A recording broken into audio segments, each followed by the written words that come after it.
الحمد لله رب العالمين والعاقبة للمتقين والصلاة والسلام على سيد الأنبياء والمرسلين محمد وعلى آله وأصحابه أجمعين أما بعد فأعوذ بالله من الشيطان الرجيم بسم الله الرحمن الرحيم سبح لله ما في السماوات وما في الأرض وهو العزيز الحكيم هو الذي أخرج الذين كفروا من أهل الكتاب من ديارهم لأول الحشر ما ظننتم أن يخرجوا وظنوا أنهم مانعتهم حصونهم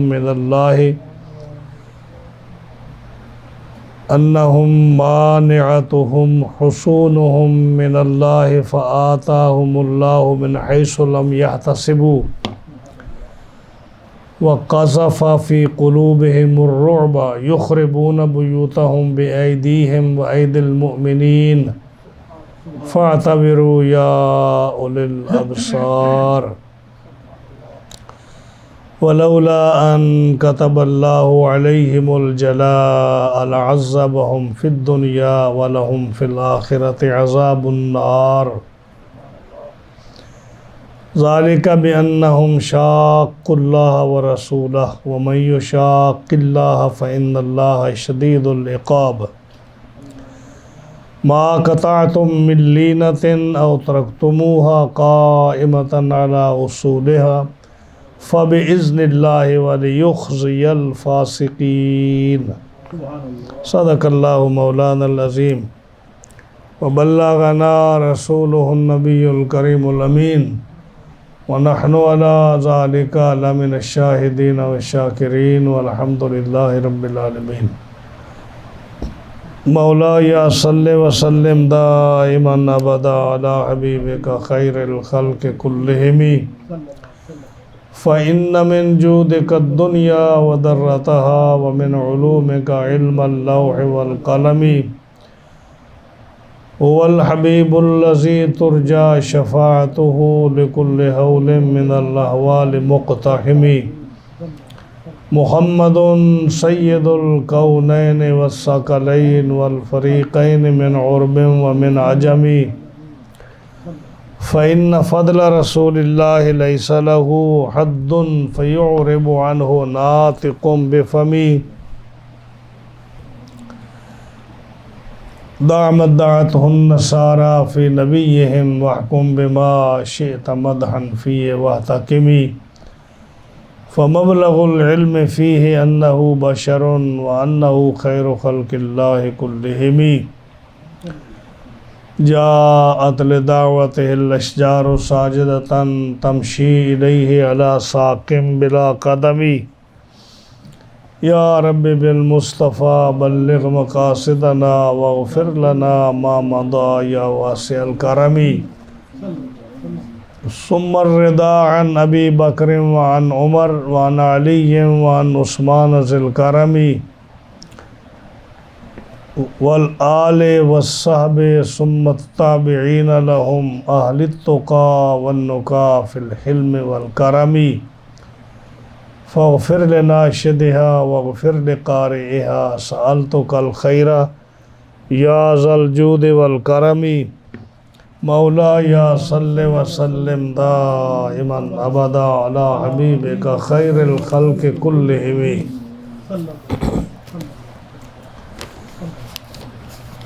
معززین حاضرین و سامعین کرام، سورۃ الحشر جو آج شروع ہونے والی ہے اس کا نمبر ہے 59۔ اس سے قبل 58 صورتیں ختم ہو چکی ہیں، ان کا درس ہو چکا ہے، اور یہ 28ویں پارے کی دوسری صورت، اس کا نام سورہ حشر ہے۔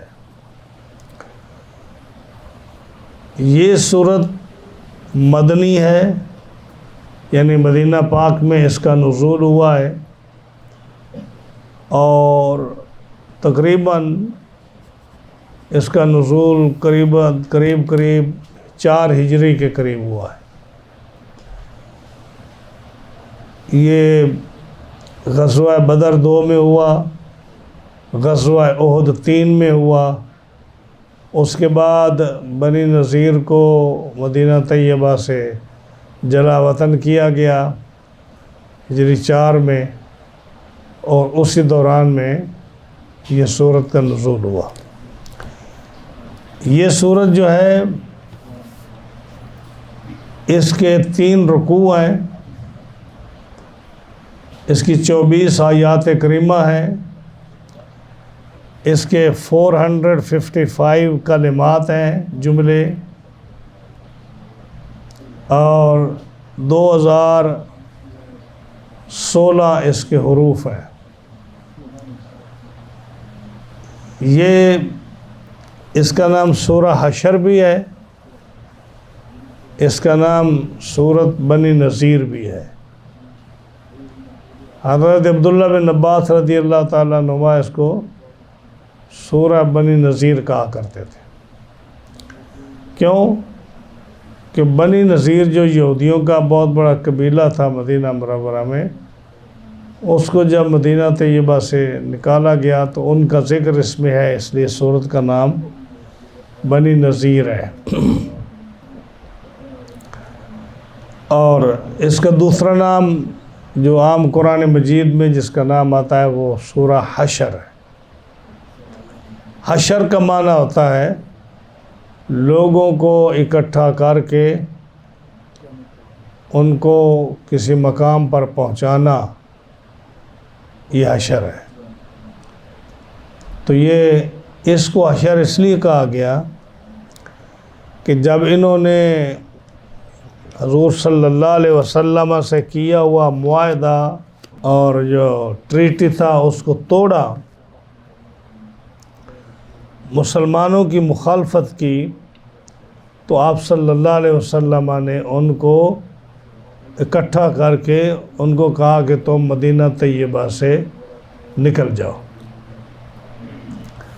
اس لیے اس کو حشر کہتے ہیں۔ اور قیامت کے دن کو بھی یوم محشر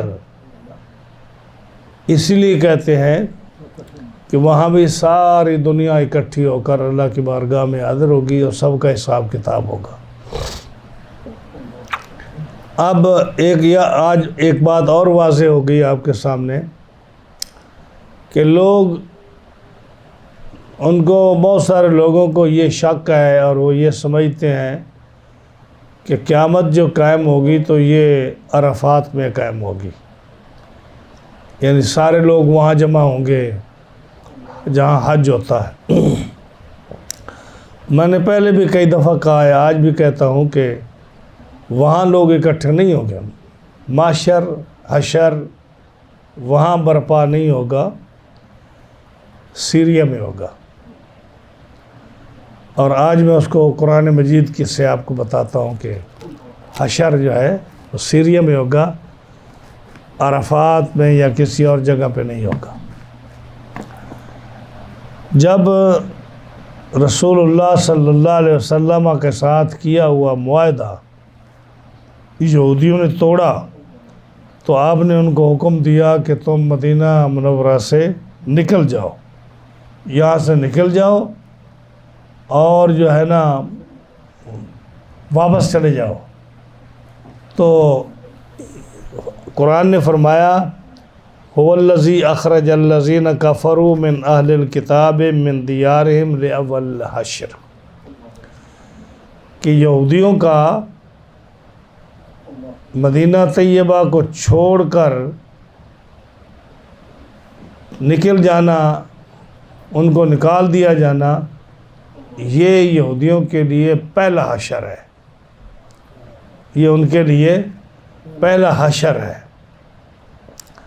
جب آپ نے ان کو حکم دیا کہ نکل جاؤ تو وہ کہاں گئے؟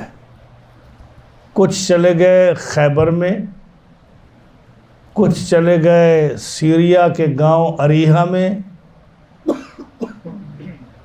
اور کچھ چلے گئے شام میں کسی اور جگہ پر، اور اس کو اول حشر کہتے ہیں۔ اور اس کے بعد حضرت عبداللہ بن عباس کہتے ہیں کہ جس کو شک ہو کہ حشر جو ہے قیامت کا میدان یا یوم محشر جب لوگ اکٹھے ہوں گے، جس کو شک ہو کہ سیریا میں ہے یا نہیں، وہ سورہ حشر کی دوسری آیت پڑھ دے۔ یعنی اس میں صاف ہے کہ حشر کہاں ہوگا؟ سیریا میں ہوگا۔ کہ کہا نا کہ رسول اللہ صلی اللہ علیہ وسلم نے جب حکم دیا کہ نکل جاؤ، تو قرآن نے فرمایا کہ اللہ وہی ہے جس نے کافر کتابیوں کو ان کے گھروں سے نکالا اور ان کے لیے اور ان کے پہلے حشر کے لیے، یعنی یہ پہلا حشر تھا ان کا جو مدینہ منورہ سے نکلے، خیبر یا اریحا یا شام گئے۔ اور دوسرا حشر جو ہے وہ کون سا ہوگا؟ وہ نبی کریم صلی اللہ علیہ وسلم نے ارشاد فرمایا، ان کو ایک حدیث میں یہ بھی فرمایا کہ تم جاؤ پہلے حشر میں اور تمہارے پیچھے ہم بھی آ رہے ہیں۔ یعنی جب قیامت ہوگی تو آگ جو ہے مشرق سے نکلے گی، اور وہ جو ہے لوگوں کے پیچھے پیچھے، یہ جو قیامت کی بڑی نشانی ہے، آگ نکلے گی مشرق سے، اور وہ جتنے بھی لوگ ہوں گے ان کو دھکیلتی ہوئی ان کو مغرب کی طرف لے جائے گی۔ اور مغرب کہاں ہے؟ سیریا میں، وہاں لے جائے گی۔ تو کہا کہ تم جاؤ، تمہارے پیچھے ہم بھی آ رہے ہیں۔ تو ایک حشر تو ہو گیا ان کا، یعنی ان کو نکال دیا گیا، اور کہا کہ دوسرا حشر تمہارا جو ہے نا، وہ میدان قیامت میں جب تم اکٹھے ہوگے تو دوسرا حشر تمہارا وہ ہوگا۔ تو اس آیت سے کیا ثابت ہوا کہ قیامت کے دن جو حساب کتاب ہوگا اور روز محشر کہاں جمع ہوں گے؟ سیریا میں۔ اور سیریا میں بھی چونکہ اب تو سیریا کے کئی ملک بن گئے نا، جارڈن بھی ہو گیا، فلسطین بھی ہو گیا، اسرائیل بھی ہو گیا، اور شام بھی ہو گیا۔ اس وقت یہ سارا ایک ہی سیریا ہوتا تھا جب حضور صلی اللہ علیہ وسلم نے فرمایا، جب قرآن کا نزول ہوا، عراق کا کچھ حصہ یہ بھی سیریا تھا، سیریا کا سارا ملک سیریا تھا، اردن بھی سیریا میں تھا، فلسطین بھی سیریا میں تھا، اور اسرائیل بھی سیریا میں تھا۔ تو اگر آپ اسرائیل کا نقشہ دیکھیں تو اس کے میپ میں ایک گاؤں دکھاتے ہیں، اس پر لکھا ہوا ہے کہ قیامت کے دن لوگ اس گاؤں میں جمع ہوں گے۔ تو روز محشر جو ہے وہ سیریا میں ہی ہوگا، اور وہ اسرائیل کے نقشے میں ہے۔ اب ہم آتے ہیں اس سورت کی طرف۔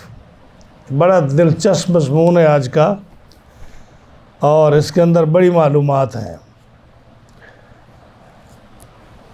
مدینہ منورہ بڑا پرانا شہر ہے، اور اس کے آباد ہونے کا جو ذریعہ ہے وہ صرف اور صرف رسول اللہ صلی اللہ علیہ وسلم کی آمد ہے۔ بہت ساری کتابوں میں، تاریخی کتابوں میں بڑے بڑے واقعات مدینہ منورہ کی آبادی کے اور لوگوں کی ہجرت کے ہیں، لیکن اب ان سب کو ذکر کرنا بڑا اس کے لیے وقت چاہیے، لیکن میں مختصر آپ کو جو عرض کرنا چاہ رہا ہوں وہ یہ ہے کہ عیسیٰ علیہ السلام سے پہلے جو ہے یہ قومیں جو تھیں نا، یہ اس میں یروشلم میں، اسرائیل میں، اور ان علاقوں میں، فلسطین میں، مصر میں آباد تھیں۔ بخت نصر نے جو عراق کا بادشاہ تھا، اس نے جب اسرائیل کی، یروشلم کی، بیت المقدس کی اینٹ سے اینٹ بجائی اور 70,000 یہودی قتل کیا کم و بیش، 70,000 یہودی کو اس نے اپنا قیدی بنایا اور مسجد اقصیٰ کو ویران کیا، بالکل جو اس وقت کی مسجد تھی، بیت المقدس کو ویران کیا، یہودیوں کے ہیکل سلیمانی کو بالکل تباہ کر کے توڑ پھوڑ کے زمین دوز کر دیا، اور بالکل بیت المقدس کو خراب کر کے یہودیوں کو قیدی کر کے عراق لے گیا۔ اس وقت سے جو کچھ قبیلے بچے، تو چونکہ کتابوں میں حضور کا ذکر تھا، کتابوں میں تورات و انجیل میں سرکار دو عالم علیہ السلام کی آمد کا ذکر تھا، اور ادھر وہ عذاب میں پستے چلے جا رہے تھے، تو وہاں سے کچھ یہودی قبیلے جو ہیں وہ مدینہ منورہ میں آ کر آباد ہوئے۔ پھر جب امالکا قوم کا ذکر آتا ہے، وہ بھی قرآن مجید کی سورہ مائدہ میں بھی ہے اور احادیث میں بھی ذکر آتا ہے، تاریخ کی کتابوں میں بھی آتا ہے۔ امالکا وہ قوم تھی جن کے قد سب سے زیادہ لمبے، بہت بڑے طاقتور لوگ، بڑے ملکوں کے حاکم تھے، وہ لوگ ان سے ڈرتے تھے لڑنے سے، کیونکہ وہ ایک آدمی کا قد سینکڑوں گز تھا، اور اس کے سامنے عام آدمی جو ہے وہ کھڑا نہیں ہو سکتا تھا۔ تو ان کی جو ہے نا، کچھ ان کی قوم کے لوگ جو تھے، جب ان کی قوم کے لوگ بھی جو ہے نا مدینہ منورہ میں آ کر آباد ہوئے، اور یوشع بن نون نے حضرت موسیٰ علیہ السلام کے حکم سے ان کے ساتھ لڑائی کی، تو امالکا قوم کو ختم کیا۔ ایک بچہ بادشاہ کا بیٹا رہ گیا، باقی سارے قتل ہو گئے۔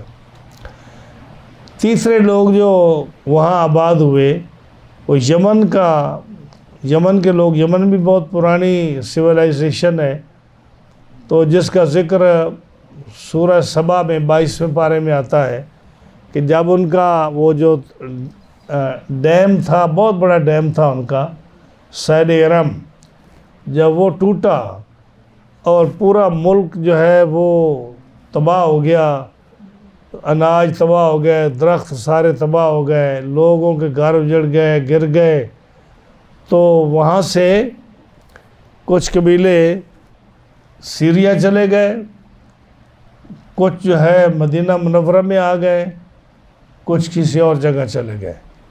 تو جو مدینہ منورہ میں لوگ آئے وہ اوس اور خزرج کے قبیلے تھے۔ اوس اور خزرج وہ صحابی انصار جن کو آپ کہتے ہیں نا انصار، یہ انصار کے لوگ ہیں، اوس اور خزرج کے قبیلے والے، جنہوں نے مہاجرین کو پناہ دی، جن کو رسول اللہ صلی اللہ علیہ وسلم نے جن کے لیے دعا فرمائی۔ حضرت سعد بن معاذ اور سعد بن عبادہ ان قبیلوں کے سردار تھے، عبداللہ بن ابی منافق بھی ان میں سے تھا۔ تو یہ اوس اور خزرج دو بھائی تھے، یہ وہاں سے آئے اور پھر ان کی تعداد بڑھتی گئی، اور یہ یہود کے بعد آئے۔ اس سے پہلے یہود آباد تھے، لیکن یہودیوں کا اتنا ہولڈ تھا اکانومی پر، اتنا ہولڈ تھا سیاست پر، اتنا ہولڈ تھا ان کا مارکیٹ پر، کہ یہ اوس اور خزرج جو تھے باوجود اس کے کہ ان کے قبیلے کے لوگ کافی تھے، بعد میں جب بڑھتے لیکن یہ شروع سے لے کر اس وقت تک یہ یہودیوں کے انڈر تھے، ان کی کچھ نہیں چلتی تھی۔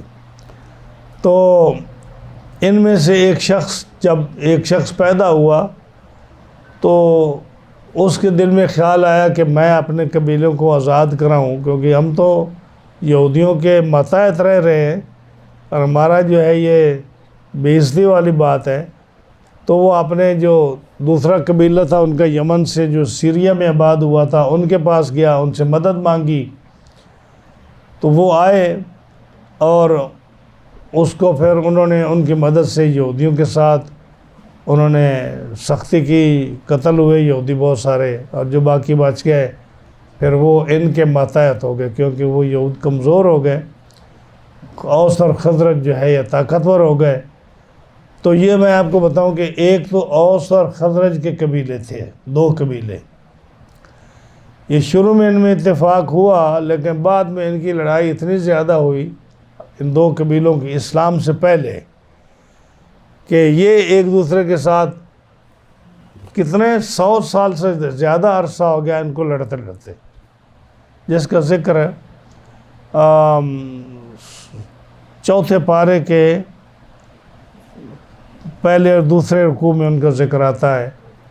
جب حضور صلی اللہ علیہ وسلم نے ان کے درمیان صلح کرائی تو وہ مسلمان ہونے کے بعد انہوں نے صلح کی، اور حضور نے فرمایا تم ہلاکت اور جہنم کے کنارے پر تھے تو اسلام نے تم کو بھائی بھائی بنایا، تمہارے اندر اختلاف 100 سال کی 200 سال کی لڑائی ختم کرا کے تم کو بھائی چارہ سکھایا. تو جب یہ اوس اور خزرج قبیلے جو ہیں ان میں اتفاق اور محبت ہوئی اسلام لانے کے بعد، تو اب جو ہے نا مدینہ منورہ میں اس ساری تمہید سے آپ کو کیا میں خلاصہ بتاؤں کہ ایک تو انصار تھے، اوس اور خزرج، یہ یہودی نہیں تھے. دوسرا قبیلہ جو تھا نا وہ یہود کا تھا، جو مختلف اوقات میں سیریا سے آیا، فلسطین سے آیا، یروشلم سے آیا، وہ یہودی بھی آباد تھے. اور عمالقہ قوم جو تھی وہ آلموسٹ ختم ہو چکی تھی، وہاں ان کا کوئی نہیں تھا. تو اس کے بعد جو ہے یہ جو یمن سے شخص آیا جس کا ذکر آتا ہے کہ اس نے حضور صلی اللہ علیہ وسلم کے لیے مکان بنایا، وہ بھی جو علماء چھوڑ گیا تھا وہ بھی یہودی تھے. اور ان کو جو ہے انہوں نے ان کا اپنی کتابوں سے پڑھ کر بتایا تھا کہ یہاں ایک نبی آخر الزمان آئے گا، تو وہ بھی اسلام لایا اور اس نے مکان بھی بنایا، علماء کے لیے جگہ بنائی، حضور کا مکان بھی بنایا. تو خلاصہ یہ ہوا کہ مدینہ منورہ میں جب حضور صلی اللہ علیہ وسلم ہجرت فرما کر مائیگریٹ ہو کر گئے تو وہاں یہود کے 3 قبیلے تھے.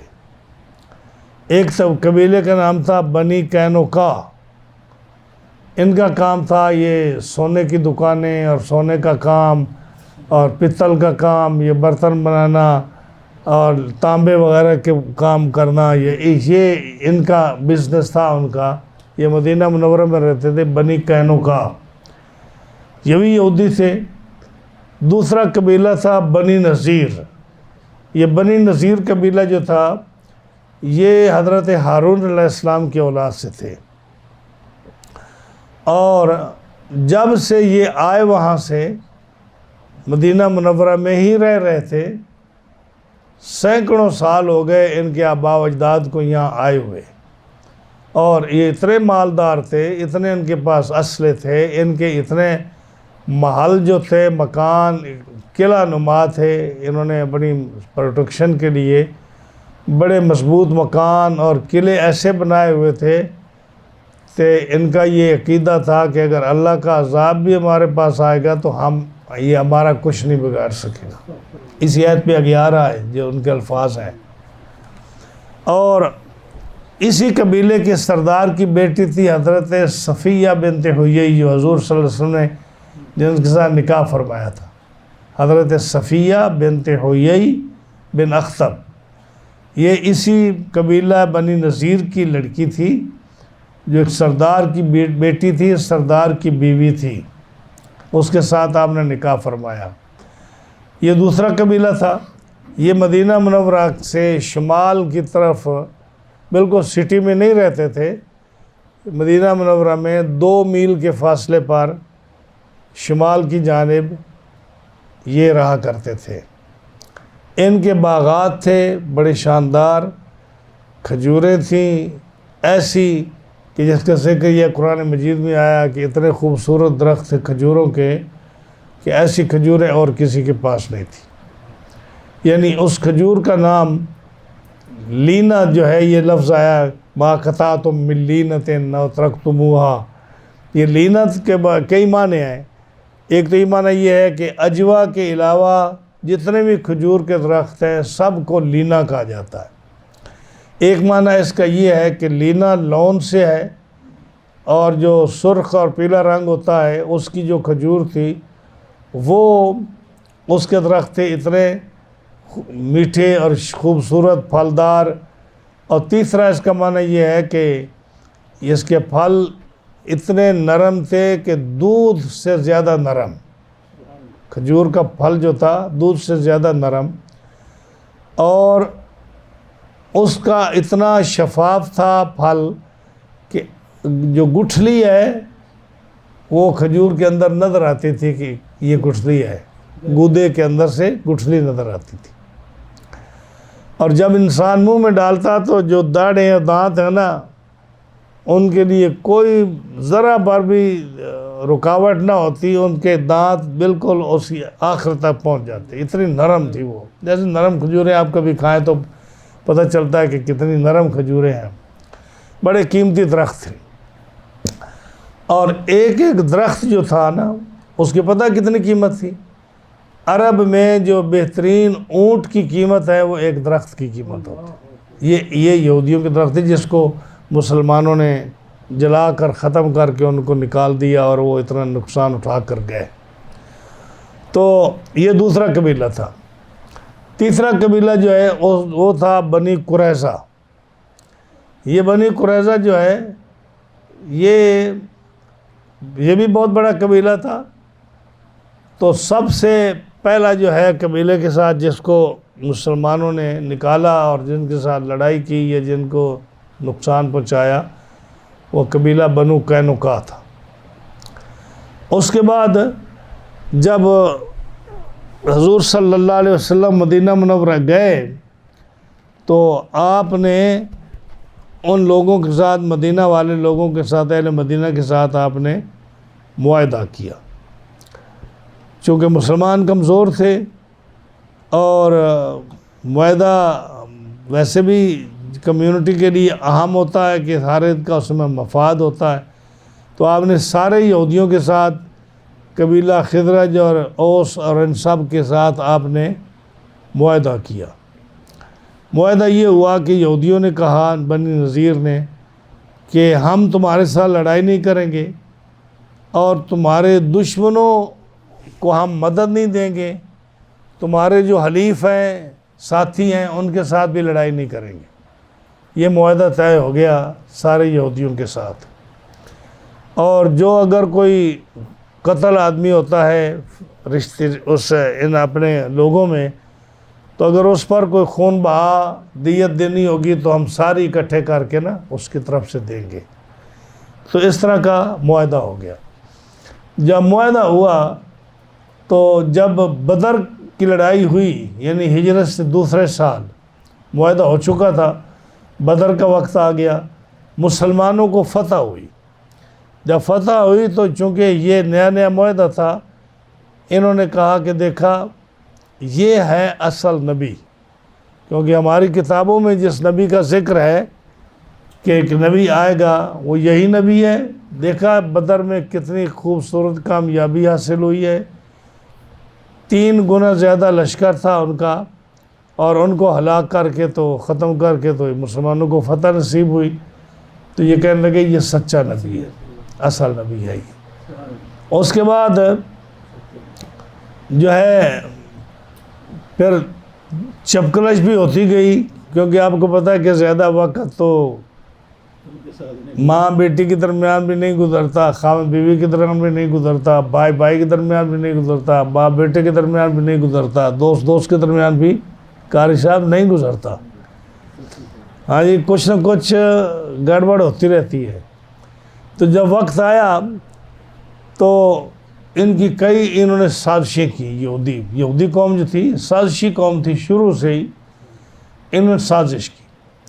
پہلی سازش یہ کی کہ انہوں نے کہا یا رسول اللہ صلی اللہ علیہ وسلم، آپ ہمارے 3 علماء سے علمی گفتگو کریں، اور اگر آپ ان کو قائل کر لیں، وہ مسلمان ہو جائیں، ہم سارا قبیلہ مسلمان ہو جائیں گے. لیکن اگر تو خیر کی نیت ہوتی تو اس میں برکت بھی ہوتی ہے. اور ساتھ یہ کہا ان علماء کو کہ اپنے جبوں میں خنجر چھپا لینا، اور جو ہی موقع ملے حضور صلی اللہ علیہ وسلم کو شہید کر دینا۔ تو اب جس دین کی اور جس نبی کی ذمہ داری اللہ نے لی ہو، ہاں جی، هو الذی ارسل رسولہ بالہدی ودین الحق لیظہرہ علی الدین کلہ ولو کرہ المشرکون یریدون لیطفئوا نور اللہ بافواہہم واللہ متم نورہ ولو کرہ الکافرون۔ یہ جو دین اسلام اب پوری دنیا میں پھیلتا چلا جا رہا ہے، دن میں کتنے مسلمان، لاکھوں ہزاروں دن میں مسلمان ہو جاتے ہیں۔ آپ ایک بات پوری دنیا میں دیکھیں تو ہزاروں لاکھوں آدمی ایک دن میں مسلمان ہوتے ہیں۔ یہ کیا سمجھتے ہیں کہ مولوی یاسین کا کمال ہے یا علی محمود صاحب کا کمال ہے، ہاں جی، یا آپ کا کسی اور کا کمال ہے؟ یہ ہے دین حق کا کمال، کہ وہ دین جس کو حضور صلی اللہ علیہ وسلم نے فرمایا الاسلام یعلو ولا یعلا، اسلام ہمیشہ غالب رہے گا، مغلوب نہیں ہوگا۔ ہاں جی، قرآن مجید میں فرمایا کہ یہ اس چراغ کو دشمن جتنا مرضی بجھانا چاہیں اس کو نہیں بجھا سکتے۔ تو اس اللہ نے اپنے محبوب کو بتا دیا کہ یہ ان کے یہ ارادے ہیں، آپ نے ان کو بے نقاب کر دیا۔ اس کے بعد انہوں نے دوسری چال یہ چلی کہ جب بدر میں کامیابی ہوئی اور اس کے بعد احد کا وقت آیا تو احد میں مسلمانوں کو ہزیمت ہوئی، تکلیف ہوئی، آلموسٹ شکست کے قریب ہوئی۔ تو جیسے 70 آدمی شہید ہوئے، کافر غالب آئے، پھر جو ہے نا بعد میں مسلمان غالب آئے، تو ان کو موقع مل گیا، ان کا دیکھا یہ صحیح نبی نہیں ہے۔ پہلے جو بدر میں کہتے تھے صحیح نبی ہے، اب کہتے ہیں یہ صحیح نبی نہیں ہے، کہ دیکھو نا یہ غالب نہیں آئے، ان کو کیسی شکست ہوئی، تو یہ نبی صحیح نہیں ہے۔ جب انہوں نے یہ کہا اور اس کے بعد جو تھا نا اس قبیلے کا ایک بڑا سردار، اس کا نام تھا کعب بن اشرف، کعب بن اشرف، اس کا ذکر بخاری مسلم میں بڑی تفصیل سے آتا ہے۔ یہ بھی سردار تھا۔ غزوہ احد میں جب مسلمانوں کو فتح ہوئی اور کافر پھر جو ہے شکست خوردہ ہوئے، تو یہ 40 اپنے سردار لے کر مدینہ منورہ سے مکہ معظمہ گیا۔ وہاں جا کر ابو سفیان سے ملا، کیونکہ دوسرے لوگ تو قتل ہو چکے تھے، ابو جہل وغیرہ، ابو لہب مر چکے تھے، تو بڑا ابو سفیان تھا۔ تو ابو سفیان سے ملے، اور پھر باوجود اس کے کہ وہ کافر تھے، یہ اہل کتاب تھے، تو کافروں کے ساتھ تو اہل کتاب کا کوئی تعلق نہیں ہے، ہاں جی، وہ تو تورات اور انجیل کو ماننے والے تھے اور وہ ان کا انکار کرنے والے تھے۔ تو اس نے جا کر ان کے ساتھ معاہدہ کیا، کعب بن اشرف نے 40 سرداروں کو یہ لے کر کعبے میں پہنچا، کعبے کا غلاف پکڑا سب نے۔ ادھر سے ابو سفیان 40 مشرک لے کر آیا، انہوں نے بھی کعبے کا غلاف پکڑا۔ تو کعبہ تو بڑا مکرم تھا کفار کے نزدیک بھی، مسلمانوں کے نزدیک بھی، یہود کے نزدیک بھی۔ تو کعبے کا غلاف پکڑ کر کعب بن اشرف اور ابو سفیان نے اپنے سرداروں کے ساتھ مل کر یہ معاہدہ کیا اور کہا کہ تم سچے ہو،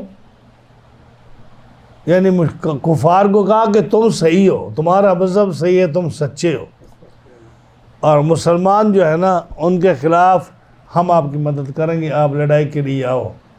تو غزوہ احزاب جب ہوا تو اس کی یہ بنیاد تھی، جب یہ کعب اشرف جو ہے ان کو کیا کہ ہم آپ کی تعاون کریں گے، نبی کریم صلی اللہ علیہ وسلم کو جبریل نے یہ بھی سارا واقعہ بتا دیا کہ یہ وہاں گیا ہے، اس نے معاہدہ کیا۔ اس کے بعد نبی کریم علیہ السلام نے اپنے ایک غلام کو جس کا نام تھا محمد بن مسلمہ انصاری، اس کو کہا کہ تو ذرا اس کو ٹھکانے لگا دے، کعب بن اشرف کو۔ تو بڑا دلچسپ واقعہ ہے اس کے قتل کا کہ وہ خوشبو کو بہت پسند کرتا تھا، بہت خوشبو لگاتا تھا کہ دور دور سے اس کی خوشبو آتی تھی۔ بخاری نے بڑا اچھا خوبصورت واقعہ بیان کیا ہے۔ اور یہ چونکہ حضرت محمد بن مسلمہ کعب بن اشرف کا رضائی بھائی تھا، یعنی انہوں نے ایک ہی ماں کا دودھ دونوں نے مل کر پیا تھا، تو کسی کو شک بھی نہیں ہوتا تھا کہ یہ کعب بن اشرف کو قتل کرے گا۔ اور اس نے جو قتل کیا بہانے سے کہ تیرے کتنی خوشبو آ رہی ہے، اگر عورتیں تیری یہ خوشبو سونگیں تو تیرے اوپر پاگل ہو جائیں، اس کو پمپ لگایا خوب۔ جب پمپ کیا، بیوی اس کی سن رہی تھی سارا کچھ، حدیث پاک پڑھیں تو پتہ چلا وہ کہتی ہے یہ مجھے تیرے قتل کی بو آتی ہے، یہ آدمی ٹھیک نہیں ہے، ان آوازوں سے مجھے یہ تیرے دشمن لگتے ہیں۔ لیکن اس کو جو ہے نا اپنی تعریفیں سن کر، تو دوسری رضائی بھائی بھی تھا، بیوی نے صاف کہا کہ تیرے یہ مجھے آدمی خطرناک لگتے ہیں۔ یعنی جب وہ قتل ہو گیا تو اتنا بڑا قتل ہونا، بھائی کے ہاتھوں قتل ہونا، تو یہ بہت بڑا ان کے لیے صدمہ ہوا۔ اب جو ہے تیسرا واقعہ ان کا یہ ہوا کہ اسی سال بیر معونہ کا واقعہ ہوا۔ وہ یہ کہ ایک قبیلے کے لوگ حضور صلی اللہ علیہ وسلم کے پاس آئے اور کہنے لگے کہ ہمارے جو قبیلے ہیں وہ اسلام قبول کرنا چاہتے ہیں، آپ اپنے صحابہ میں سے بہترین قاری اور بہترین عالم آپ بھیجیے ہمارے قبیلے میں، اور تاکہ وہ ہمارے قبیلے مسلمان ہو جائے۔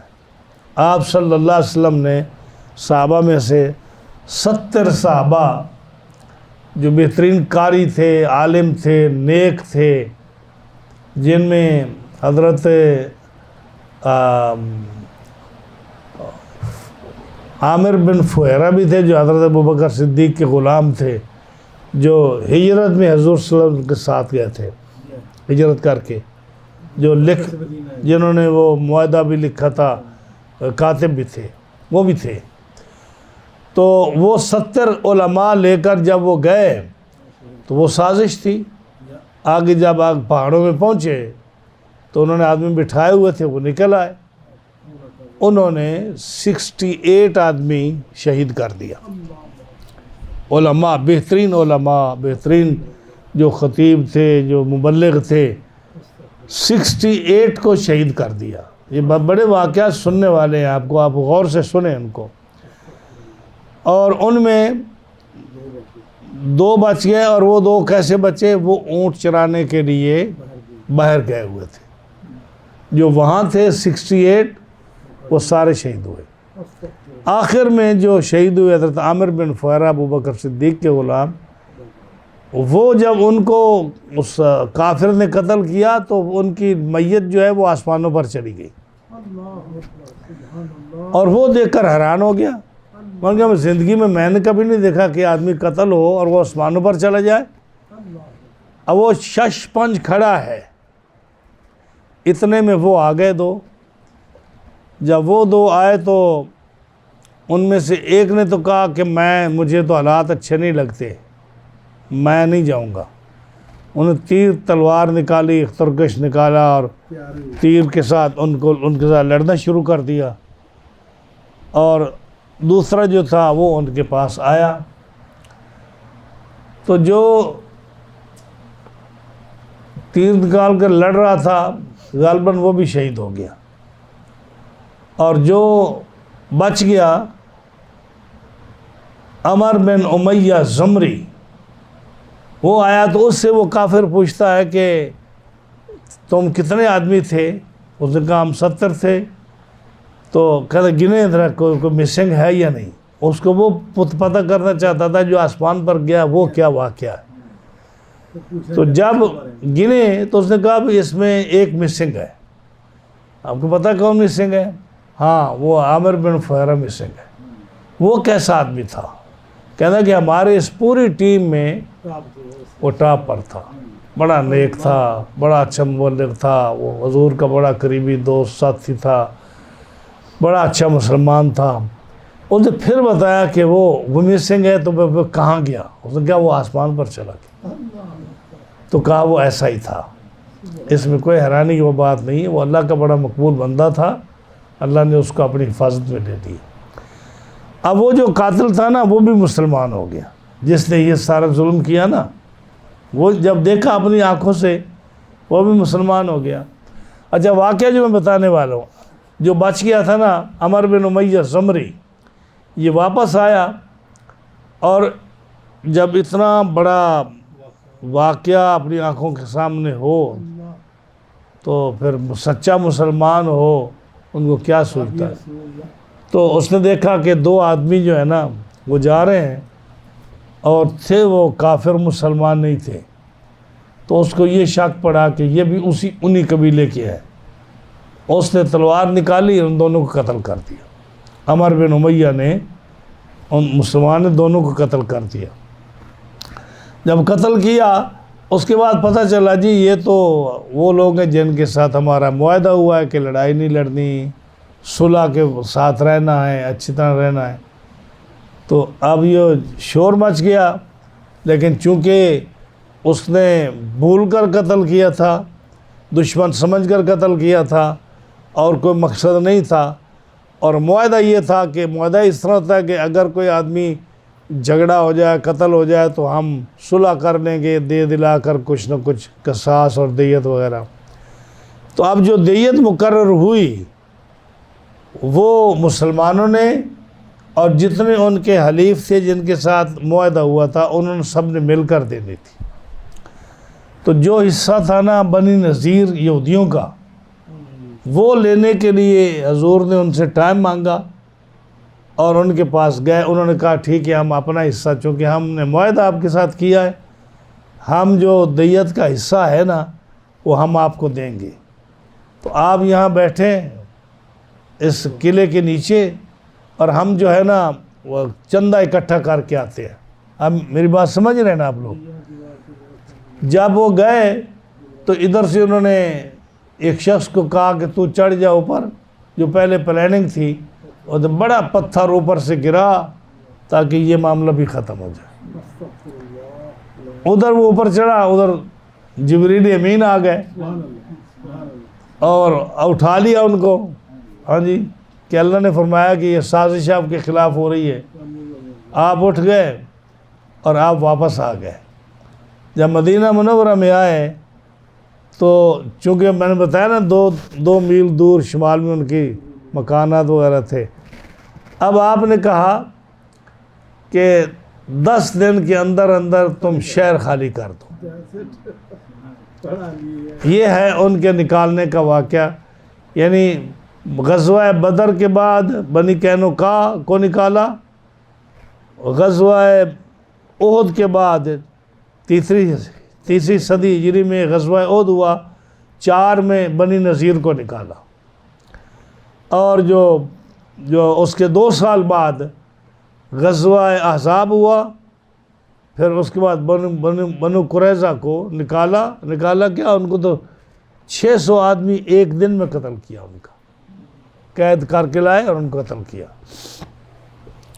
تو جب کہا نا کہ 10 دن میں نکل جاؤ, تو انہوں نے کہا کہ یہ کیسے ہو سکتا ہے, ہمارے اتنے بڑے قلعے ہیں, جتنی مرضی کو بڑی فوج آ جائے, جتنے مرضی اللہ کا عذاب آ جائے, ہمارے قلعے بڑے مضبوط ہیں. اور آج بھی دیکھو مدینہ منورہ خیبر دیکھ لو, آج بھی وہ قلعے محفوظ ہیں. خیبر کے 9 قلعے تھے جو صحابہ سے فتح نہیں ہو رہے تھے, یعنی اتنے یہ طاقتور پاورفل لوگ تھے، ان کی مکان، ان کی اسلحہ، ان کے تہ خانے، یہ بڑی مضبوط قوم تھی۔ تو انہوں نے کہا ہم نہیں جائیں گے۔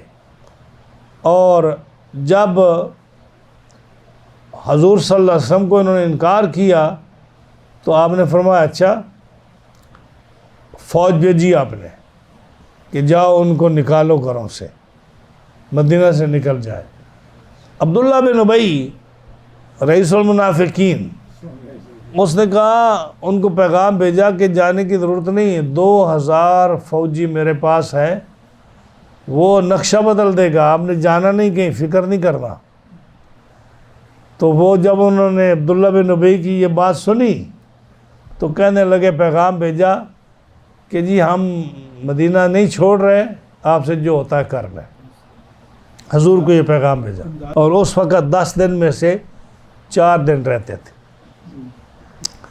آپ نے بھیجا، جب بھیجا تو فوج کو دیکھ کر وہ سارے اندر چھپ گئے، قلعوں میں چھپ گئے، اور جو عبداللہ بن ابی کے فوج تھی وہ بھی نہیں نکلی، عبداللہ بن ابی کی فوج بھی نہیں نکلی، وہ بھی قلعوں میں چھپ گئے۔ اب چھپ گئے تو وہ باہر نہیں نکلتے، اور ان کے اتنے گھنے باغات درخت تھے کہ صحابہ کی فوج کے لیے ذرا مشکل ہو گئی، ان لائنیں قطاریں بنانے کے لیے، جنگی سامان کو رکھنے کے لیے، وغیرہ وغیرہ کرنے کے لیے۔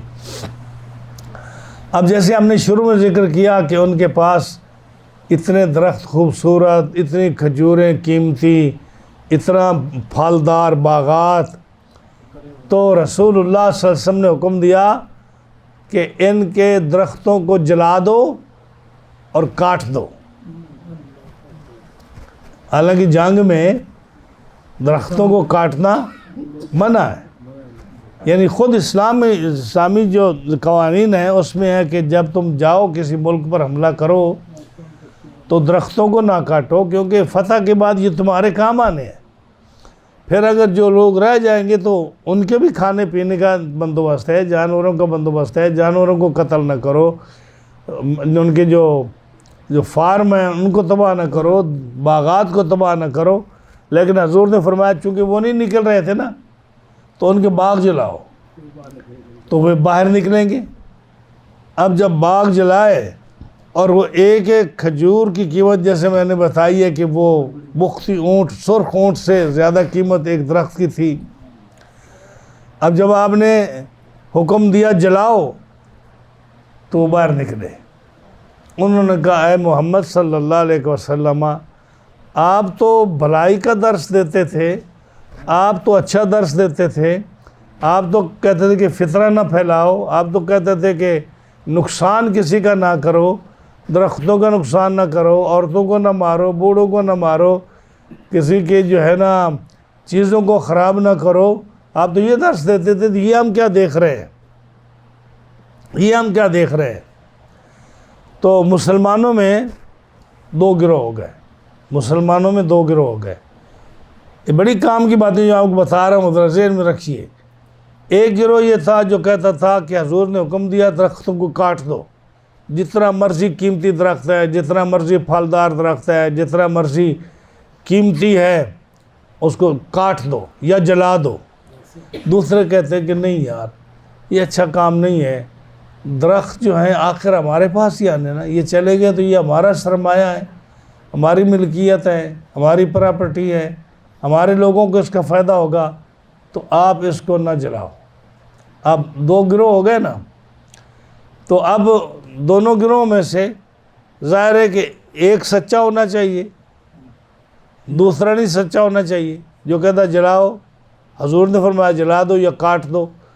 تو اب جنہوں نے عمل کیا، انہوں نے حضور کی بات پر عمل کیا، دوسرے کے بارے میں کیا ہے؟ اب یہ جو ہے نا، ایک بات یہاں میں آپ کو بتاؤں، آپ بھی بھول جاتے ہیں، بادشاہ آدمی ہیں۔ یہ جو حکم دیا نا کہ درخت، یہود کے درخت کاٹ دو یا جلا دو، یہ قرآن کی آیت نہیں ہے، یہ کس کا حکم ہے؟ حضور صلی اللہ علیہ وسلم کا حکم ہے کہ درختوں کو کاٹ دو، جلا دو تاکہ وہ باہر نکلیں۔ اب اس کا ذکر جب حدیث ہے تو حدیث قرآن کے برابر تو نہیں ہو سکتی نا، قرآن ہے، حدیث ہے، لیکن یہ حضور کا حکم ہے کہ درختوں کو جلا دو۔ جو بھی میرا درس سننے والا ہے اس کے اس بات کو غور سے سن لے کہ حضور صلی اللہ علیہ وسلم کا حکم ہے کہ درخت جلا دو، قرآن کا حکم نہیں ہے، یا کاٹ دو، یہ حضور کا حکم ہے، قرآن کا حکم نہیں ہے۔ تو قرآن مجید فرماتا ہے جب مسلمانوں میں دو گروہ بنے نا، ہاں جی، کہ جی کچھ کہتے ہیں کہ کاٹنا چاہیے، کچھ کہتے ہیں نہیں کاٹنا چاہیے، جو کاٹتے ہیں کہتے ہیں حضور کا حکم ہے، جو کہتے ہیں نہیں کاٹنا چاہیے کہتے ہیں کہ دیکھیں یہ پھل ہمارے پاس آئیں گے۔ تو اللہ تعالیٰ نے اس کا جواب کیا دیا۔ اللہ تعالیٰ نے ارشاد فرمایا ما قطعتم من لینۃ او ترکتموہا، یہ جو قیمتی کھجوریں اور پھلدار درخت ہے نا، یہ تم کاٹ دو یا اس کو چھوڑ دو، کاٹ دو، جلا دو، یا چھوڑ دو کہ اپنی اصول پر، اپنے تنے پر کھڑے رہیں، ان کو کوئی نقصان نہ پہنچے۔ تو تم کاٹو، جلاؤ یا چھوڑ دو، یہ سارا اللہ کا حکم ہے، یہ سارا اللہ کا حکم ہے۔ یعنی جو کاٹ رہے ہو یہ بھی صحیح ہے، اللہ کا حکم ہے، حالانکہ اللہ نے حکم نہیں دیا نا، حکم تو حضور نے دیا۔ کاش کہ لوگ جو قرآن پڑھتے ہیں وہ اس بات کو سمجھ لیں کہ اللہ نے تو حکم نہیں دیا، حکم دیا رسول اللہ صلی اللہ علیہ وسلم نے۔ اللہ فرماتا ہے کہ فَبِإِذْنِ اللَّهِ، یہ تم کاٹتے ہو، جلاتے ہو کھجوروں کو، یہ بھی اللہ کا حکم ہے، اور اگر تم چھوڑتے ہو تاکہ تمہارے کام آئے، یہ بھی اللہ کا حکم ہے۔ تم بے فکر رہو، تم اپنا کام کرتے جاؤ۔ اور یہ کیوں کرنا ہے؟ وَلِيُخْزِيَ الْفَاسِقِينَ، کہ ان بے ایمانوں کو تکلیف پہنچے۔ تم کاٹو یا رکھو، ان کو تکلیف پہنچانی ہے، اس لیے یہ اللہ کا حکم ہے۔ تو اب جب وہ جو ہے نا، جب انہوں نے یہ کہا تو پھر اللہ نے یہ آیت نازل فرمائی، اور حضور نے ان کو کہا کہ تم جو ہے نا، اب جو ہے تم کیا پروگرام ہے تمہارا؟ انہوں نے کہا جی ہم جانا چاہتے ہیں۔ دیکھا بھئی وہ منافقین بھی نہیں آئے مدد کو، ادھر جو ہے مال بھی سارا نقصان ہو گیا، اور فوج آ گئی مسلمانوں کی، اور یہ بھی ہمیں مارنے لگے ہیں۔ تو کہا ہمیں کہو کچھ نہیں، ہم شہر چھوڑ کر چلے جاتے۔ اب مسلمانوں نے وہ کیوں درخت کاٹے؟ وہ اتنے گھنے درخت تھے کہ مسلمانوں کو، فوج کو صفیں بنانے کے لیے جگہ نہیں تھی۔ جب جگہ نہیں تھی تو اب جب مسلمان فوج کسی ملک پر حملہ کرے تو اگر مسلمانوں کے لیے لڑنے کی جگہ ہی نہ ہو تو وہ کیا کرے گی؟ امام اعظم ابو حنیفہ رحمۃ اللہ علیہ کی فقہ کا یہ فتویٰ ہے کہ اگر مسلمان فوج کسی ملک پر حملہ کرے، کسی شہر پر حملہ کرے جہاد میں، اور وہاں جو ہے ان کے لڑنے کے لیے جگہ نہ ہو، اور درخت ہوں تو درخت کو کاٹ دے، مکان ہوں تو مکانوں کو گرا دے، اور اپنی جگہ بنائے تاکہ وہ صحیح طرح سے جہاد کر سکے۔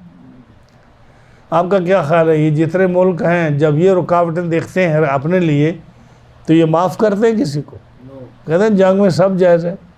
تو جب آپ نے ملک کو فتح کرنا ہے، شہر کو فتح کرنا ہے، تو اپنی جان بچانے کے لیے، اپنی فوج کو بچانے کے لیے، اپنا راستہ صاف کرنے کے لیے تو اقدامات ضروری ہے نا۔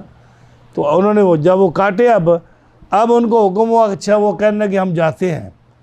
تو پھر آپ دیکھو رحمت للعالمین صلی اللہ علیہ وسلم نے کتنی رحمت فرمائی، فرمایا کہ ہتھیار نہیں لے جا سکتے، ہتھیار نہیں لے جا سکتے، بالکل ٹچ بھی نہیں کر سکتے، وہ یہ رہنے دو، باقی رہا تمہارا مال، کھانے پینے کا، ضروریات کا، استعمال کا، وہ جو تم چاہو ایک اونٹ کا سامان لے کر جا سکتے ہو۔ یعنی اگر کسی کا سامان 10 اونٹوں پر آتا ہے نا، نہیں، ایک اونٹ پر لکڑی بھی، بوریاں بھی، گندم بھی، کھجور بھی، تمہارے بوڑے بھی، جو ایک اونٹ پر سامان آ جائے نا، جو مرضی تم نکال لو وہ لے جاؤ۔ اب انہوں نے کیا کیا کہ جب یہ اجازت ہوئی کہ چلو ہماری جان بچ گئی ہے اور ہم بغیر لڑائی کے اپنا جا رہے ہیں، تو اب جو ان کے مکان، قیمتی مکان تھے، اس کے اندر جو قیمتی لکڑی تھی، اس کے اندر جو قیمتی دروازہ اندر تھا، تو انہوں نے اس کو توڑا کہ وہ قیمتی دروازہ ہم اپنے ساتھ لے جائیں، قیمتی بالا جو ہے، شتیر جو ہے، قیمتی جو ستون ہے یا لکڑی ہے وہ اپنے ساتھ لے جائیں تاکہ مسلمانوں کے کام نہ آئے، تاکہ مسلمانوں کے کام نہ آئے۔ ہم جا کر وہاں جا کر مکان بنا لیں گے، مسلمانوں کے کام نہ آئے۔ مسلمانوں نے کیا کیا کہ اندر سے وہ توڑ رہے تھے، قیمتی چیزیں نکال رہے تھے، باہر سے مسلمان توڑ رہے تھے، باہر سے وہ توڑ رہے تھے کہ تمہارے گھروں کو ہم گرا کر ہم اس کے نئے مکان بنانے کی جگہ بنائیں گے، یا ہم جو ہے نا اس کو کھلا میدان بنائیں گے تاکہ ہمارے یہ ضرورت کے کام آئے۔ تو باہر سے مسلمان گرا رہے تھے، اندر سے وہ خود گرا رہے تھے۔ وہ گرا رہے تھے کہ ہم قیمتی چیزیں لے جائیں تاکہ مسلمانوں کے کام نہ آئے، اور یہ گرا رہے تھے کہ تم اندر سے گرا رہے ہو، ٹھیک ہے ہم باہر سے گراتے ہیں تاکہ ہم نئے سرے سے پھر اپنی زمین پر اپنے مکان بنائیں۔ تو جب وہ گئے تو اس کے 3 گروہ بن گئے بنی نذیر کے۔ کچھ گئے خیبر میں، آپ نے فرمایا نا مدینہ چھوڑ دو، تو انہوں نے کہا ہم خیبر میں جاتے، تم خیبر جاتے ہو تو چلے جاؤ وہاں اور بھی یہودی تھے، اور جنہوں نے کہا کہ ہم عریہ جہاں سے آئے ہیں فلسطین میں وہاں چلے جاتے ہیں، کہا تم ٹھیک ہے وہاں چلے جاؤ۔ جو سیریا میں کسی اور جگہ جانا چاہتے تھے وہ وہاں چلے گئے۔ تو یہ کیا تھا؟ قرآن فرماتا ہے کہ یہ ان کا پہلا حشر تھا، یعنی اکٹھے ہو کر جانا کسی طرف، یہ ان کا پہلا حشر تھا۔ اب وہ جب جانے لگے تو ایک حدیث پاک میں آتا ہے کہ رسول اللہ صلی اللہ علیہ وسلم نے فرمایا تمہارا یہ پہلا حشر ہے، تم جاؤ، اور دوسرا حشر جو ہے نا وہ ہم بھی وہاں پہنچ جائیں گے۔ کیا مطلب کہ جب قیامت آئے گی ہم قبروں سے اٹھ کر ہم بھی اسی جگہ جائیں گے جہاں تم جا رہے ہو، کیونکہ حشر جو ہے کہاں واقع ہونا ہے؟ سیریا میں۔ قیامت کا میدان کہاں ہوگا؟ سیریا میں ہوگا۔ تو جو لوگ مکہ مکرمہ یا عرفات کا کہتے ہیں، قرآن کی آیت عبداللہ بن عباس کہتے ہیں جو آدمی نہیں نہ مانتا کہ حشر سیریا میں نہیں ہوگا، وہ قرآن مجید کی یہ سورت حشر کی دوسری آیت پڑھ دے، اس کو پتہ چل جائے گا کہ قیامت جو ہے یہ سیریا میں واقع ہوگی۔ تو یہ تھا وہ قبیلہ جس کو بنی نذیر کہتے ہیں۔ بنی نذیر بڑے مالدار لوگ تھے، بڑے پڑھے لکھے لوگ تھے، بڑے امیر ترین لوگ تھے، کئی 100 سالوں سے رہ رہے تھے، اور ان کے پرانے مضبوط قلعے۔ اب اس کے بعد 2 قبیلے چلے گئے، بنی قینقاع بھی چلا گیا، بنی نذیر بھی چلا گیا، اور اس کے بعد قبیلہ رہ گیا بنو قریظہ۔ بنو قریظہ نے جنگ خندق میں مسلمانوں کے ساتھ دھوکہ کیا، تو جبریل آ گئے کہ اب ہتھیار نہیں اتارنے، اب سیدھا ان کی مرمت کرنی ہے۔ تو پھر وہاں گئے اور وہاں سے بھی ان کو ختم کر دیا، اور بنی قریظہ بھی ختم ہو گئے۔ تو اس جو ہے نا ان آیات میں ذکر ہے بنی نذیر کا۔ اب یہ میں نے جو آپ کو ساری تقریر بتائی ہے، اب اس کا خلاصہ جب ہم ترجمہ کریں گے تو آپ کی سمجھ آ جائے گی، لیکن اس سے پہلے مجھے ایک بات یاد آ گئی۔ یہ سورہ حشر کی فضیلت آپ کو پتہ ہے کہ یہ جو اللہ کے نام آتے ہیں، هو اللہ الذی، آخری رکوع میں آخری 3 آیتوں میں، ان کی بڑی فضیلت ہے، ان کی بڑی فضیلت ہے۔ نبی کریم صلی اللہ علیہ وسلم نے فرمایا جو آدمی صبح کے وقت 3 دفعہ پڑھے اعوذ باللہ السمیع العلیم من الشیطان الرجیم، ایک ہے نا اعوذ باللہ من الشیطان الرجیم، حدیث پاک میں اعوذ کا دوسرا جملہ جو ہے وہ یہ ہے اعوذ باللہ السمیع العلیم من الشیطان الرجیم۔ اس کے بعد آیت نمبر 21، آیت نمبر 22، 23، 24، پچھلی 3 آیتیں۔ واللہ الذی لا الہ الا هو عالم الغیب والشہادۃ هو الرحمن الرحیم۔ واللہ الذی لا الہ الا هو الملک القدوس السلام المؤمن المہیمن العزیز الجبار المتکبر سبحان اللہ عما یشرکون۔ واللہ الخالق البارئ المصور له الاسماء الحسنى یسبح له ما فی السماوات والارض وهو العزیز الحکیم۔ یہ 3 آیتیں پڑھے فجر کے وقت اللہ تعالیٰ 70,000 فرشتہ اس کے لیے پیدا فرماتا ہے جو اس کے لیے دعائے مغفرت اور اس کے لیے تسبیح پڑھتا رہتا ہے. اور اگر شام کو بھی وہ پڑھ دے تو 70,000 فرشتہ شام کو پیدا ہوتا ہے. تو اگر آج پڑھیں آپ صبح تو 70,000 پیدا ہوا، تو شام کو پڑھیں پھر 70,000 پیدا ہوا، پھر کل صبح پڑھیں پھر 70,000 پیدا ہوا، پھر شام کو پڑھیں 70,000 پیدا ہوا. تو اگر آپ اس کو اپنی ساری زندگی کا وظیفہ اور معمول بنا لیں تو آپ کے پاس فرشتوں کی کتنی فوج ہو جائے گی جو آپ کے لیے استغفار، توبہ، دعائیں اور آپ کی حفاظت کے لیے ہو. ہاں جی، یہ کتنا بڑا انعام ہے. تو یہ جتنے بھی لوگ ہیں نا، یہ جو گارڈ لیے پھرتے ہیں، ہاں جی، سیکیورٹی اپنی کے لیے، اور پھر بھی وہ مارے جاتے ہیں. ہاں جی، پھر بھی وہ انہی کے ہاتھوں مارے جاتے ہیں. میرا ایمان یہ ہے کہ وہ آیتیں جو اللہ اور اس کے رسول نے قرآن مجید میں یہ دعائیں فرمائی ہیں، ہاں جی، اگر کوئی آدمی وہ پڑھ لے تو جتنی مرضی کوئی پلاننگ کرتا رہے، یہ آیات، یہ فرشتے اس بندے کی حفاظت کرتے ہیں. تو اس لیے یہ بڑی آسان ہے.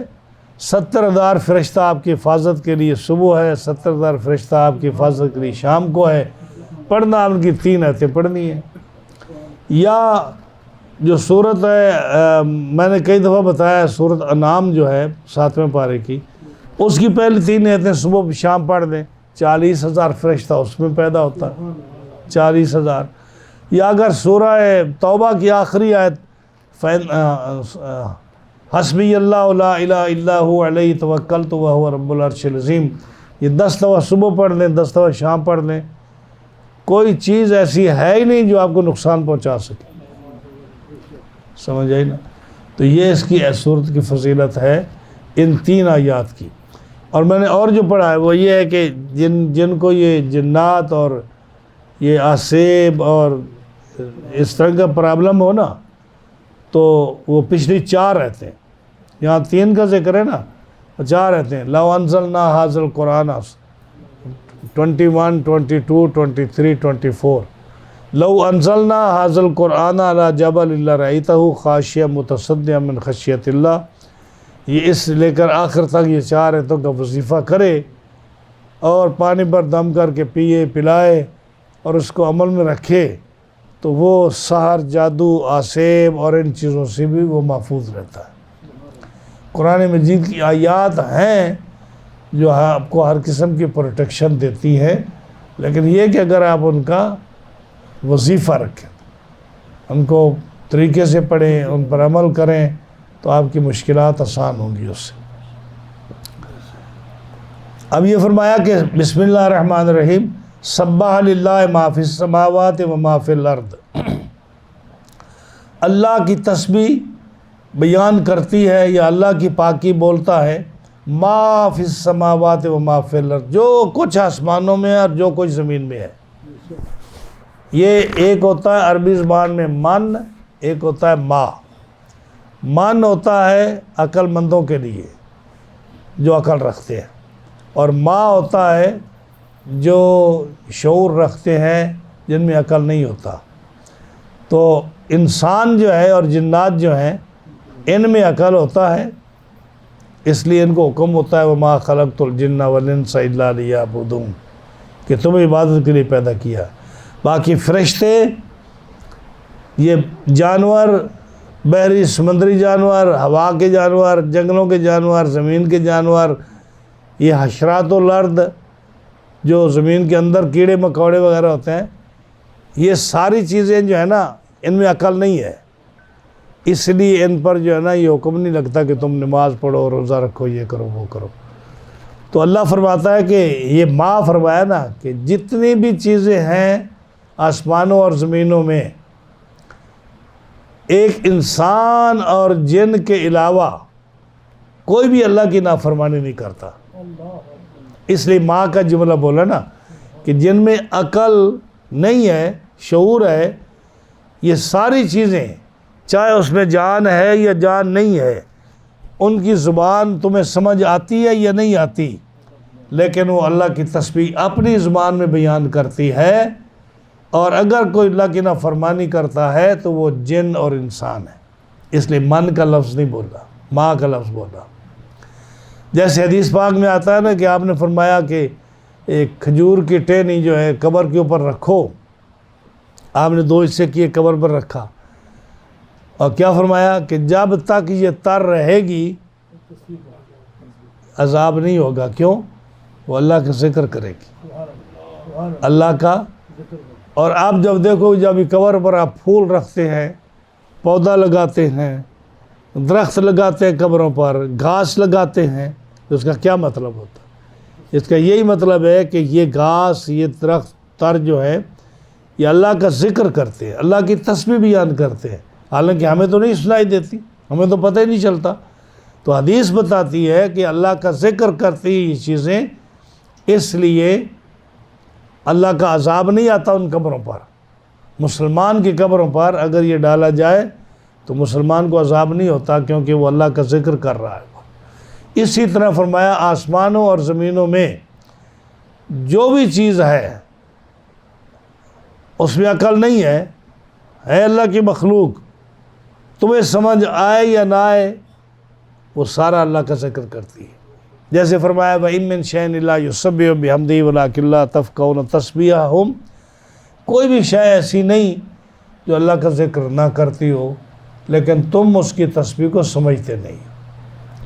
وَهُوَ الْعَزِيزُ الْحَكِيمُ، وہ عزت و حکمت والا ہے۔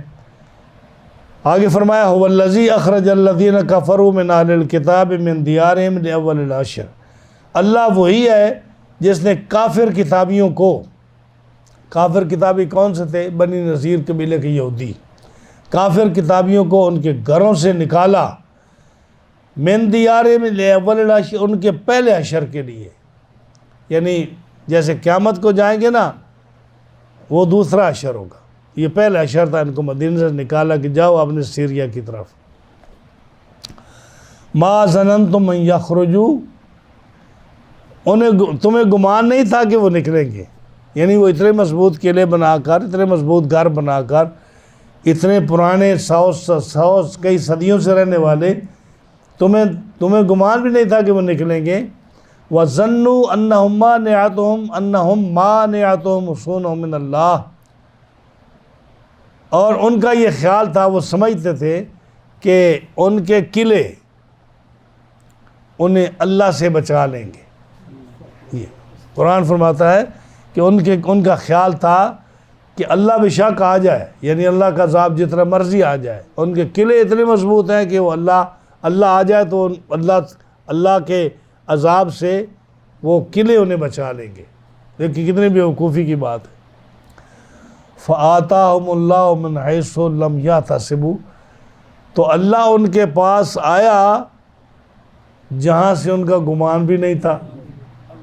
جب اللہ تعالیٰ کوئی سبب بناتا ہے اچھائی کے لیے یا کسی کے نقصان کے لیے، تو ایسی حکمت عملی آ جاتی ہے کہ انسان حیران رہ جاتا ہے کہ مجھے بچایا کیسے، مجھے نعمت کیسے دی، میرا دشمن کیسے ہلاک ہو گیا، میں محفوظ رہا، یا میں کیسے ہلاک ہو گیا، کیونکہ سب سے زیادہ اچھا پلان کرنے والا تو وہ ہے نا۔ وَقَذَفَ فِي قُلُوبِهِمُ الرُّعْبَ، اور ان کے دلوں میں، یہودیوں کے دلوں میں رب نے رعب ڈال دیا۔ رعب کیا ڈالا؟ جب کعب بن اشرف اس کو بھائی نے قتل کر دیا، تو ان کا جب یہ اتنا ہمارا سردار جس کو بھائی قتل کر دیا تو ہم کیسے بچ سکتے ہیں، وہ دلوں میں رعب۔ اس کے مرنے کے بعد نا کہنے لگے ہم جاتے ہیں۔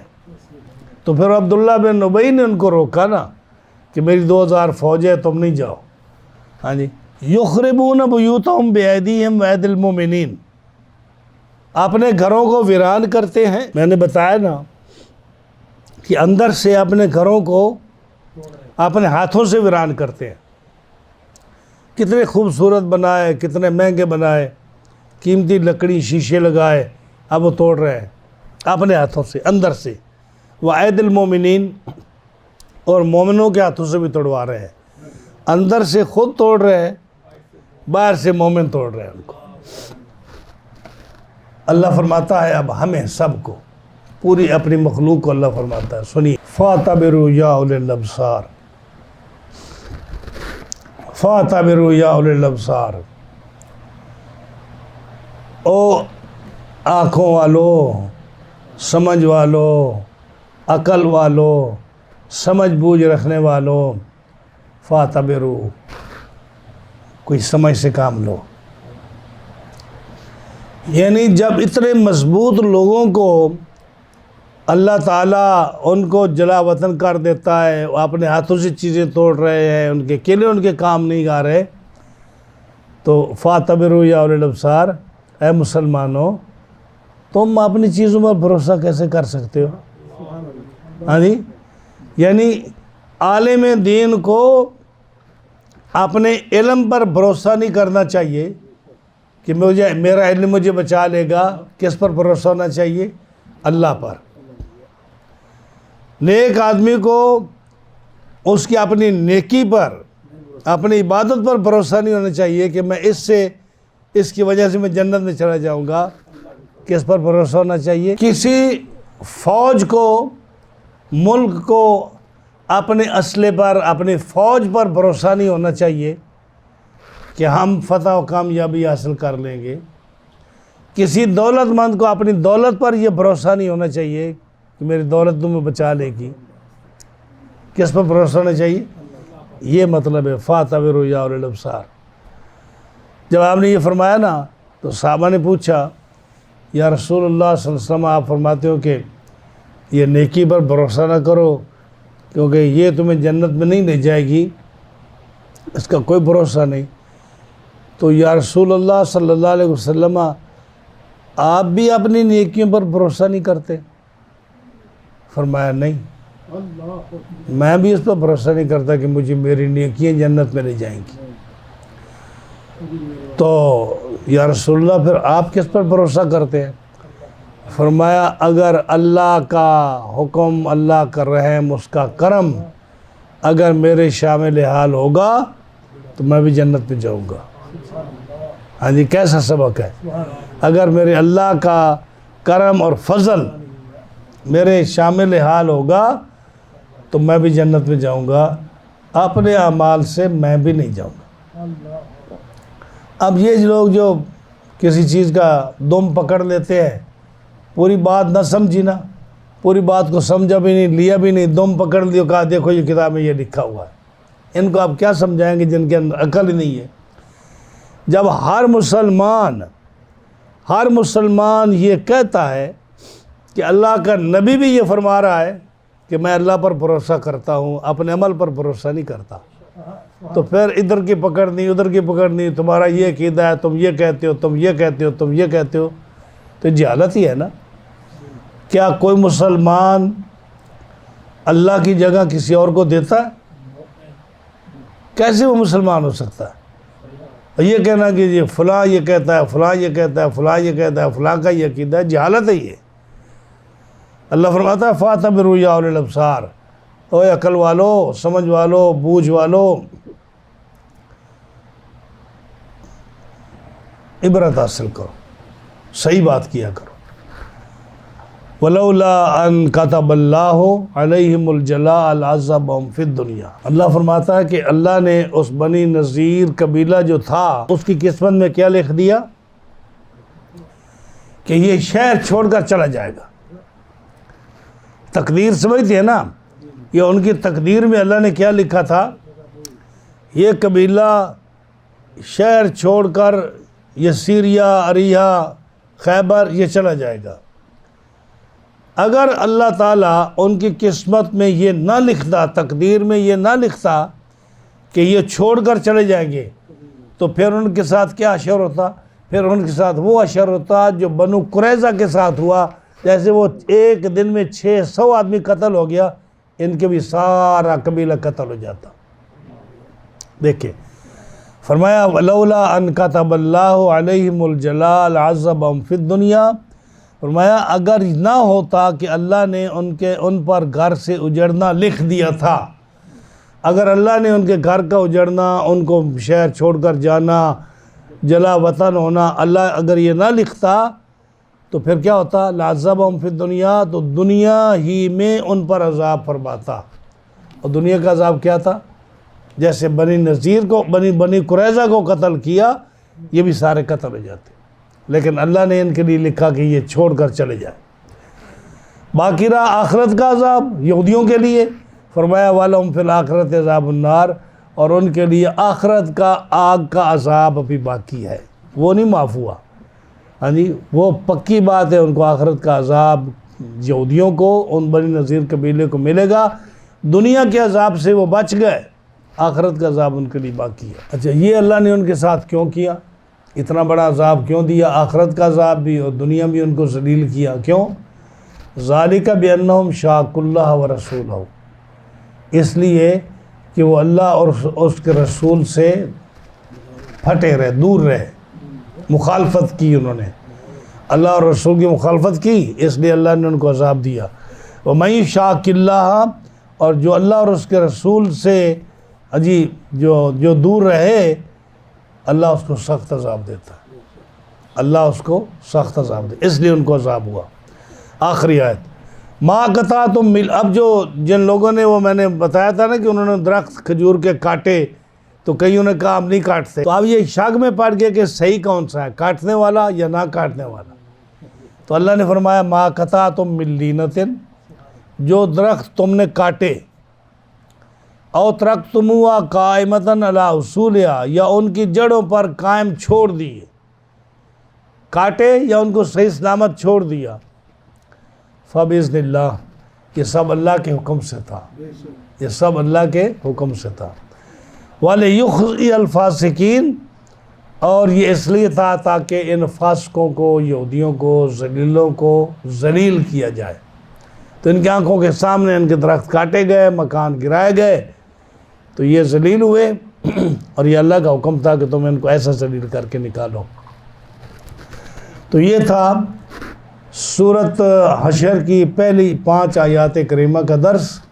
اللہ تعالیٰ جل شانہ اس کو قبول فرمائے، اور رب تعالیٰ جل شانہ ہمیں اس سے سبق حاصل کرنے کی توفیق عطا فرمائے۔